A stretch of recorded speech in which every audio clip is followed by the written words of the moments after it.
Good afternoon. I want to thank everybody who joins us in Ukraine Media Center, Ukrinform. We continue our operation. It's day 292 of the heroic resistance of the Ukrainian people. And now we will be talking about the situation in Melitopol. Right about to join us online is Ivan Fedorov, the mayor of Melitopol. Mr. Ivan, good afternoon.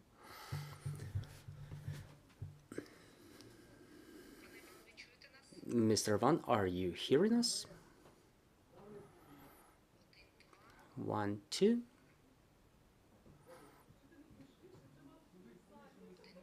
One, two. We're setting up the connection with Mr. Ivan, and we will be talking about the situation in Melitopol.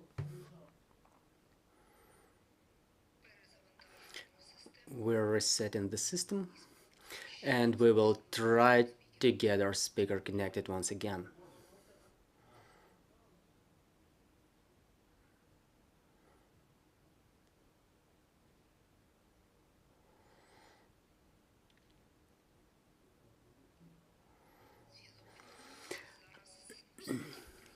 The communication is resetting and our speaker is right about to join us. I'm reminding you, joining us is Mr. Ivan Fedorov, the mayor of Melitopol. Mr. Ivan, are you hearing us? Yes, good afternoon. I'm reading you quite well. Mr. Ivan, recently the hottest topic discussed about Melitopol is the destruction of the occupiers' base. We have information that about 200 Russians were eliminated there. Can you give a couple of comments on that? Yes, the last week was quite tragic for the Russians in the territory of the temporarily occupied parts of Zaporizhia region. As to the Melitopol and Melitopol district, we gave help to the Russians during the weakest.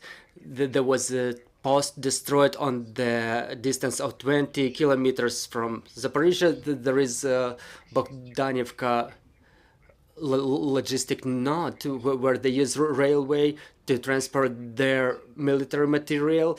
Our armed forces destroyed the enemy's radar station,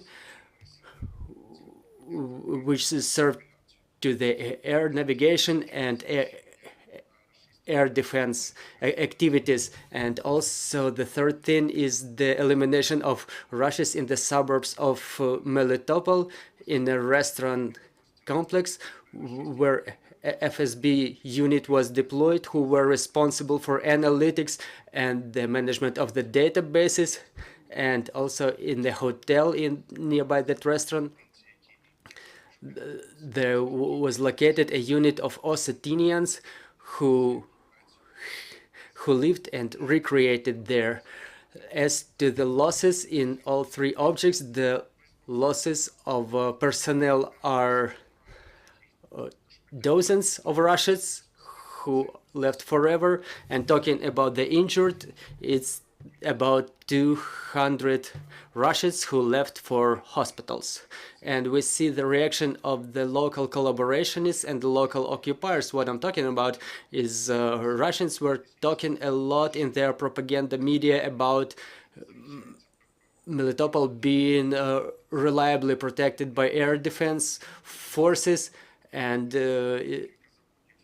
about industrial facilities and conscription office and police departments captured in Melitopol. So they were saying that their air defense system there is extremely reliable, but we see that there are holes in their air defense system. It didn't work. The Russians don't know what to do, and from the very morning yesterday they regroup their armed forces and they relocated to other parts of the region to hide them. So we can say that the Russians are fleeing from Melitopol, trying to relocate. I wouldn't say fleeing, I would say relocating.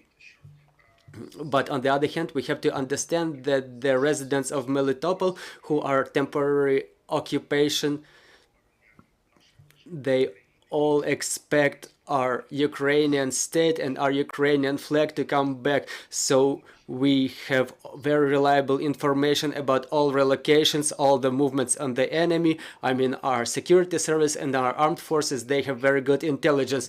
But the fact that they relocate to other places it doesn't mean that they can hide from us. Does it mean that the pressure on our citizens will be increased, or Russians are now preoccupied with something else? Well, unfortunately, all the attempts of elimination of the Russians, they result in increase of the pressure on the residents who are now under temporary occupation. For example, from yesterday, there were searches not only in apartment blocks and residential buildings, there are searches even in the market among the salesmen, and there are new propaganda media issues as if the Russians come to a home of a deserter or a guerrilla, and there are freshly printed propaganda sheets of a right sector scattered around the house of that person, and this is the propaganda how they try to press on the civil population. Yes, so we observed the pressure on the civilians, and it's been 2 weeks that don't let our men leave the occupied areas. For example, through Vasilivka checkpoint, from all the 4 temporarily occupied areas of Donetsk, Luhansk, Zaporizhia, and Kherson region, only 4 residents were able to leave within a week. So comparing to the previous weeks when it was 1,000 people per week. So yeah, we can say that the pressure is increasing. We have questions in the studio. Good afternoon, Olga Apanasenko, Ukrinform.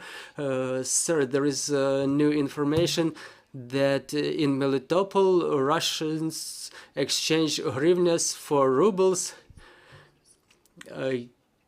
giving the old specimens of money. Yes, the Russians call for the residents to quit using hryvnia. They say that the hryvnia will be out of circulation starting from the 1st January. They started this process a little while ago.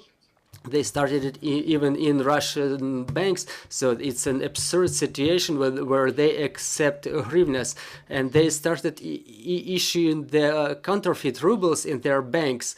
We've seen the cases when the material aid issued to our citizens was issued in false, in counterfeit rubles. So on one hand, they deprive everybody of hryvnia, and they try to replace it with counterfeit rubles.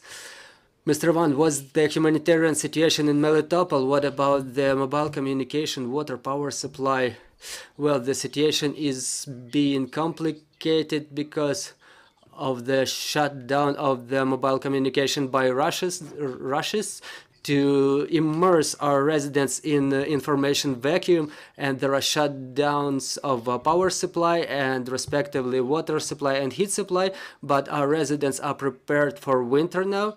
They found the reserve options at homes of their relatives near Melitopol, where they can use not only electric power based heating, but they can heat their homes with wood or coal. So this is the way our residents try to sort out the situation.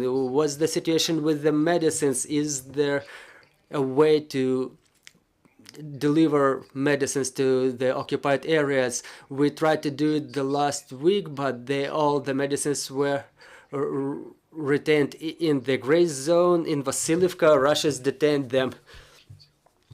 So there is still a need for medicines among our citizens in the occupied territories, for example, for people who have chronic diseases or orphan diseases, and Russians completely neglect that issue. There is the range of medicines in the local pharmacies, but they are cheap analogs of the cheap Russian analogs of Ukrainian medicines. For example, vitamin C costs like 16 times more expensive than it costs in the pharmacies of Ukraine. As to the medicines in the hospitals, the Russians shoot propaganda videos as they deliver the medicines to the hospitals, but in fact they take it back to their military hospitals then.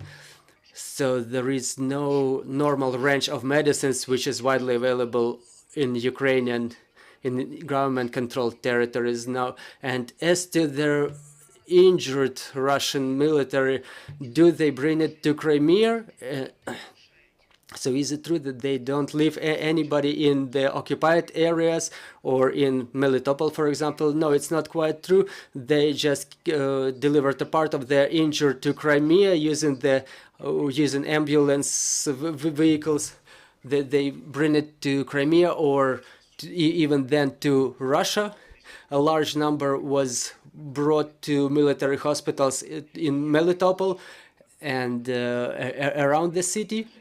And the part of those injured are in emergency medical hospital in Melitopol. So the injured Russians were brought in 3 different directions. Do we know if those Russian military currently based in Melitopol, are they freshly mobilized or they're regular military units? Who's the majority? Well, absolutely different units are based there, at least 7 different structures, Chechens, Dagestanians, some units of intelligence, Russian Guard, the freshly mobilized, so it's a very large pattern. So tens of thousands of Russian units are currently located in temporarily occupied Zaporizhia region. We were talking previously about the forced mobilization organized by Russians in our temporarily occupied territories. Is it still in progress? It's still in progress. Last week there was a new wave of mobilization. There was a distribution of text messages to our residents, requiring them to get signed up with the conscription offices and to undergo the medical examination by the men. So yes, mobilization is in progress in the temporarily occupied areas. What's going on with our children over there? Are they studying? What's with the education process? Or maybe the majority of the people who have kids, maybe those families left? Or do they make it studying online in our schools?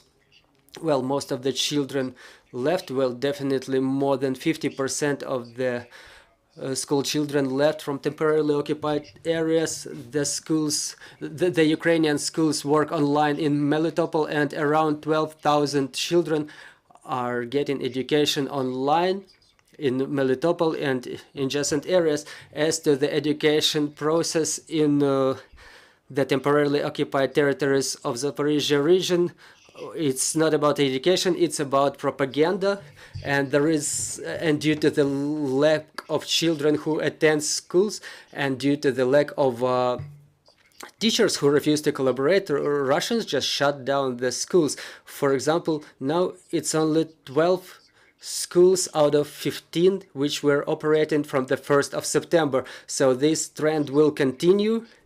But the Russians, they need our kids to get themselves covered as with the live shield, because in the cellars of many schools, they deployed their ammunition silos. And school number 7 was filled with their ammunition just during the last weekend. You mentioned the teachers. Don't the Russians bring their teachers to our territories? Yeah, last week there was some comedic situation when they brought 10 teachers from Dagestan. I don't know what will the Dagestanian teachers teach our kids, because the culture is different, the language is different, but the teachers are on tour. But last time such tours took about 2 weeks, so I think that this time those teachers will spend even less time in our territories. I appreciate you join our air. I'm reminding you, joining us was Ivan Fedorov, the mayor of Melitopol. Our team is preparing the schedule for tomorrow, so bear with us. Glory to Ukraine.